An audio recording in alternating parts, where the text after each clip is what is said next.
Hi everyone, this is my first mini blog. তো আমি আর আমার হাজবেন্ড গিয়েছিলাম ঠাকুরনগর মেলাতে।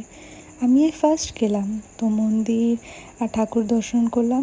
আমার খুব ভালো লেগেছে। তো তারপরে আমি সামনে একটা কাচের জিনিসপত্রের দোকান দেখেছিলাম। জিনিসগুলো এত ভালো ছিল, তারপর না আমার খুব খিদে পেয়ে গেছিলো। তো আমি একটা নিয়েছিলাম ফ্রাইড মোমো। ফ্রাইড মোমোটা খুব সুন্দর খেতে ছিল, অসাধারণ। আর এই যে আমার কর্তামশাই মোমোকে একটু পোজ দিচ্ছিল। তারপর আমি এই কিউট দুটো কাপ নিয়েছিলাম আমার মার জন্য, আর আমার জন্য এই ছোটো ছোটো কিউট দুটো ক্লিপ। সুন্দর না? আর ম্যান্ডেটারি, যেটা মেলায় গেলে নিতেই হবে, বাড়ির জন্য জিলেপি। আর জিলেপি নিয়ে আমি একটা আইসক্রিম খেয়েছিলাম, মালাই আইসক্রিম। খেতে যেমন সুন্দর। আর আমি এই যে একটু পোচপাস দিয়ে নিলাম, দিয়ে বাড়ি ঠাকুরের জন্য একটু মিষ্টি নিয়েছিলাম। নিয়ে আমরা আবার বাড়ি চলে আসছিলাম। So that's it and good night, bye bye.